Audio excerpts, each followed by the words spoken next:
Olá, seja bem-vindo ao canal Estudos em FIIs. Vamos analisar a sexta emissão do Juro 11, né? Então, em aspectos gerais, quais são os dados da emissão que foram passados no prospectos, né? Os dados mais relevantes. Também vamos falar um pouco aqui sobre a configuração do fundo no pós-oferta, né? Como ficará essa configuração e também fazer o comparativo, né, com os pares de mercado, como ficará o juro em relação aos demais FIINFRAs. Então, vamos lá, pessoal, vamos seguir em frente, já começar o nosso vídeo por um grande resumo da oferta aqui com todas as explicações.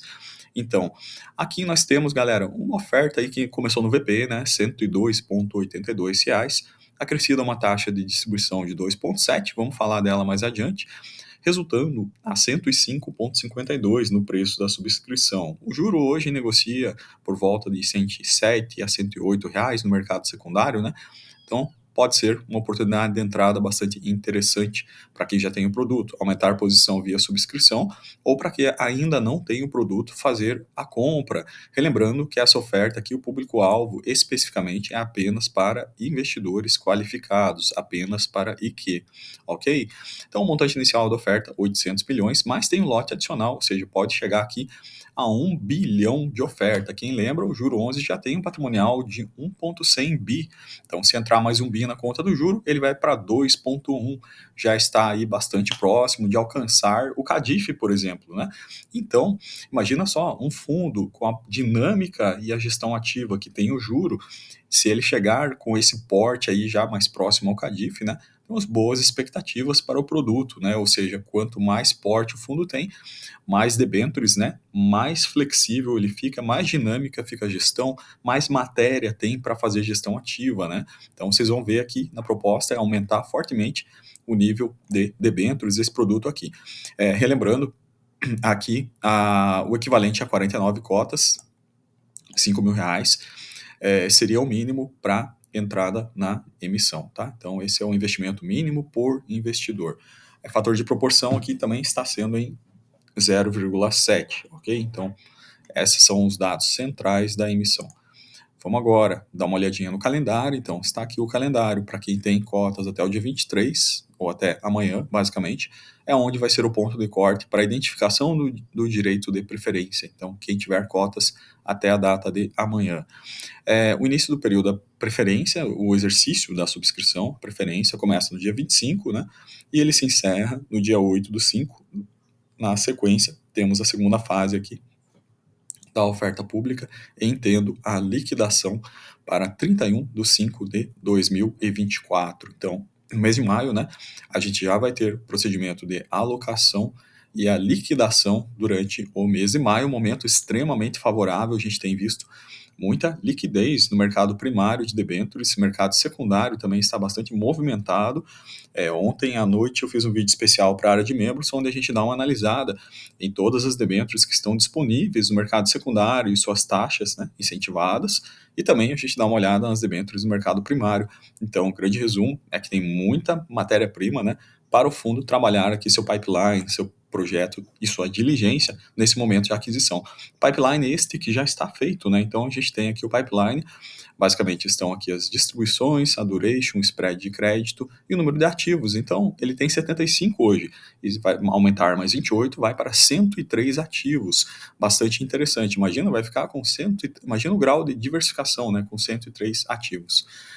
Bom, a taxa média, a expectativa de retorno é de IPCA mais 7,9, relembrando que o nível atual de spread é IPCA mais 7,5, então aqui temos uma melhora, né, uma expectativa de melhora nesse retorno médio, ou seja, o fundo vai buscar realmente operações mais rentáveis para compor seu portfólio. Em termos brutos, né, esse 7,9 significa um CDI mais 2,2, ou em termos líquidos, descontados taxa da administração, estamos falando praticamente um CDI mais 1. Então, quando a gente transforma isso tanto em IPCA como em CDI Selic terminal de 10, seria o equivalente a 11%, né? Mas aí a gente sabe que tem o trabalho da gestão ativa da Sparta, que é fantástico, não à toa que tem entregado muito mais do que isso, né, galera? Então, esses são os pontos centrais aqui sobre o portfólio, e aqui, né, uma emissão bastante pró-cotista. Boa parte aqui do custo, na verdade quase 40%, foi arcado pela própria Sparta. Então, a postura pró-cotista, como sempre temos visto nesse produto aqui e nos demais produtos da Sparta. Agora, algumas reflexões interessantes. Eu tive a curiosidade de pegar justamente essa quantidade numérica de ativos aqui, que a gente acabou de ver, né? Então, vamos voltar aqui novamente, tá? Então, temos 28 ativos aqui em diversas áreas, tá? Então, basicamente, eu fiz um teste aqui, configurando e lançando para a gente ver como é que ficaria a distribuição no pré e no pós-oferta em termos percentuais totais, tá? Então, hoje aqui é o pré-oferta, vocês estão vendo essa distribuição. Então, vejam que em linhas gerais muda muito pouco, né? Afinal de contas, é difícil você mover a inércia de um fundo que já é extremamente diversificado, né?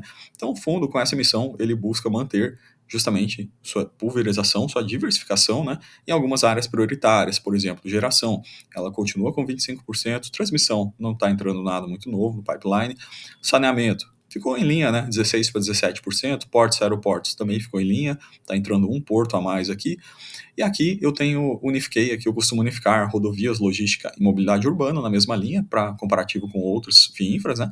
Basicamente, esse é o setor que mais está aumentando, de 23% para 26%. Então, esses são os tripés, por assim dizer, geração, saneamento, logística, rodovias e mobilidade urbana. São os três principais, né? Seguem sendo, dão mais de 60% da constituição do fundo, apenas esses três principais aqui, quase 70%, né? Então, bastante interessante, esses três setores continuam sendo o carro-chefe, os demais posições menores aqui, telecom 9% para 8%, e aqui, galera, tá marcado de amarelo, porque vocês lembram, né, a gente fez vídeo aqui também, explicando sobre o decreto, quais os impactos do decreto, que limitou alguns tipos de emissões primárias, né, dentre elas a gente sabe que telecom está limitado, ou seja, que não está saindo mais do primário, ofertas de telecom, e nem ofertas de óleo, propriamente dito, petróleo. Então, a gente já tem essa noção que isso, a partir do decreto, mês de março, já não tem mais essa prerrogativa de as debêntures de óleo, petróleo, por exemplo, 3R Petróleo, PetroRio, enfim, fazerem ancoradas pela 12.431, elas acabam tendo que fazer debêntures convencionais, né?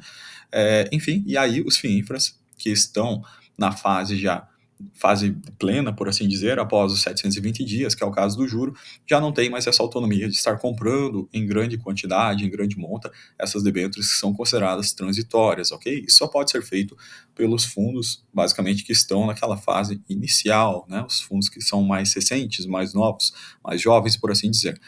Então, ele pretende também comprar aqui, pelo que ele colocou no pipeline, são duas, né, de óleo e gás aqui, sendo que ele já tem um pouquinho de energia aqui, óleo no portfólio dele, então no secundário é perfeitamente possível ainda realizar essas compras aqui, existe movimentação, sim, bastante movimentação no secundário relativo a essas debêntures de petróleo, tá?